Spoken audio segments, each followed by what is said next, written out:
चांगले कर. हॅलो. आदरणीय व्यासपीठात सर्व मान्य उपस्थित ग्रामस्थ गुरुजन वर्ग व माझ्या बालमित्रांनो, आज प्रजासत्ताक दिनानिमित्त मी ईश्वरी राजेश नवले माझे बाबा माझा आधार याविषयी बोलणार आहे. ते तुम्ही शांतपणे ऐकावी ही नम्र विनंती. आईने बनवले बाबांनी घडवले, आईने बनवले बाबांनी घडवले, आईने शब्दाची ओळख करून दिली, बाबांनी शब्दाचा अर्थ सांगितला. आईने शब्दाची ओळख करून दिली, बाबांनी शब्दाचा अर्थ सांगितला. आईने वृत्ती शिकवली, बाबांनी भक्ती शिकवली. आईने वृत्ती शिकवली, बाबांनी भक्ती शिकवली. यांच्या या प्रयत्नामुळे यश माझ्या हाती आले, यांच्या या प्रयत्नामुळे यश माझ्या हाती आले. करणार कशी कविता कोणती आत्मावत नाही, करणार कशी कविता कोणती आत्मावत नाही. चार वेळी सांगण्यासारखा बाप काही एवढा छोटा नाही, चार वेळी सांगण्यासारखा बाप काही एवढा छोटा नाही. संत महात्मा यांनी आईचे वर्णन केले, वडिलांबद्दल मात्र त्यांच्याबद्दल काय, त्या जन्मापासून तर मृत्यूपर्यंत त्यांनी त्यांचं आयुष्य खर्चलं असतं. जर आई हे तुमच्या आयुष्यातील गाडीचं योग्य दिशा देणारं स्टेअरिंग असतं ना, तर वडील अचानक आलेल्या संकटाला सावरायला बापाचा अर्जन ब्रेक असतो. आपण वडिलांना घाबरतो का? कारण ते आपल्याला मार्ग देतात. त्यांचा मागण्याचा सांगणे आपला मुलगा मुलगी त्याच्या मागणीने जायला हवा. आपले वडील कामाला जात असतील, त्यांचा शर्ट जर फाडला तर ते शिवत नाही का? कारण त्याला पैसे लागतील. आपण कुठे जात असलो, आपला शर्ट जर फाटला तर लगेच म्हणतात, बेटा हे काय पैसे आणि जा शर्ट शिवणार. याच प्रसंगावरून लक्षात घ्या आपल्या आई वडिलांचं प्रेम आपुलकी. एक वेळी घरात खायला नसेल तरी चालेल, पण देवासारखे आई वडील हवे असे कुठेतरी ऐकले रे.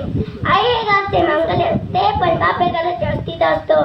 आई हे घरचे मांगले असते पण बापे घराचे अस्तित्व असतो. आपल्याला काही लागलं तसलं आपण जात म्हणतो आई ग, पण त्याच वेळी आपण रस्त्याने जात असलं आपल्याला साप ओढणार म्हणतो बाप रे. छोट्या छोट्या प्रसंगाला नेहमी आई आठवते, पण मोठे मोठे संकटांना नेहमी बाबाच आठवतात. जर आई तुमच्या आयुष्यातील साठवलेले पुण्य आहे, तर वडील कंबर आयुष्यभर कंबरपासून मिळवलेले काय माहिती. जर आई तुमच्या आयुष्यातील भगवंत परमेश्वर आहे, तर त्या परमेश्वरापर्यंत पोहोचवणारा तुमचा वडील संत आहे. मित्रांनो, तुमचा वडील एक संत आहे. आपल्या मुलीच्या लग्नासाठी पैसे लागतील म्हणून बाप दुकानदाराच्या भांडेवराच्या सोनाराच्या पाया पडतो. बाप काही घाबरत नाही पैशांना, बाप काही घाबरत नाही पैशांना. जर आई तुम्हाला आहे, आई मला आहे, आई तुम्हाला आहे, आई मला आहे. जर आई मिळालं तिच्या कपाटात ते 15 तरी साड्या दिसतील, पण बाप महिन्याला 35 लाख रुपये कमीतो. अंगावर मात्र एक शर्ट नाही शिवीत. बाप आयुष्यात 4 वेळा रडतो. बाप आयुष्यात पहिल्यांदा रडला त्याच्या मुलीचं लग्न ठरले. बाप आयुष्यात दुसऱ्यांदा रडला त्याची मुलगी सासरी गेले. बाप आयुष्यात तिसऱ्यांदा रडला त्याची मुलगी सासरीवर टाकून दिले जाते.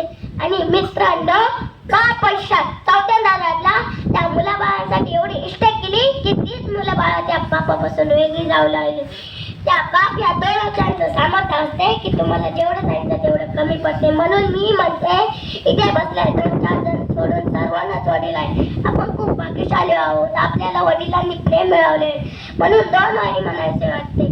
कुणी म्हणे माझा बाप आमदार आहे, कुणी म्हणे माझा बाप खासदार आहे, कुणी म्हणे माझा बाप आमदार आहे, पण ही मुलगी शेवटपर्यंत सांगते की माझा बाप इमानदार आहे.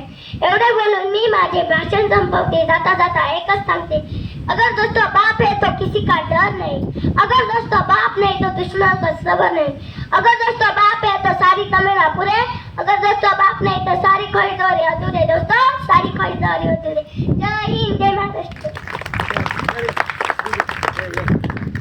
धन्यवाद. या ठिकाणी आताच आमच्या तिसरीच्या ज्या या 2 मुली आहेत ज्यांचा आम्हाला नक्कीच शेवटपर्यंत अभिमान असेल.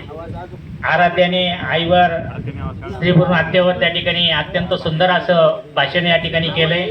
ईश्वरीने या ठिकाणी आपण आई जेवढी तोलामोला जेवढी आपल्याला वंदनीय असते तेवढेच वडील सुद्धा तितकेच तोलामोलाचे असतात. ही या ठिकाणी या विद्यार्थिनीने आपल्या विचारातून सांगितलेलं आहे. या ठिकाणी या विद्यार्थिनीसाठी सर्वांनी एकदा जोरात टाळ्या वाजवायचं आणि तिचं अभिनंदन करायचंय. धन्यवाद ईश्वरी. या ठिकाणी तिच्यावर बक्षिसाचा जो वर्षा होतोय तो या ठिकाणी खरोखर वाखाणण्याजोगा आहे. बक्षीस दात्यांना तर त्या ठिकाणी पुन्हा धन्यवाद देतो. आणि या ठिकाणी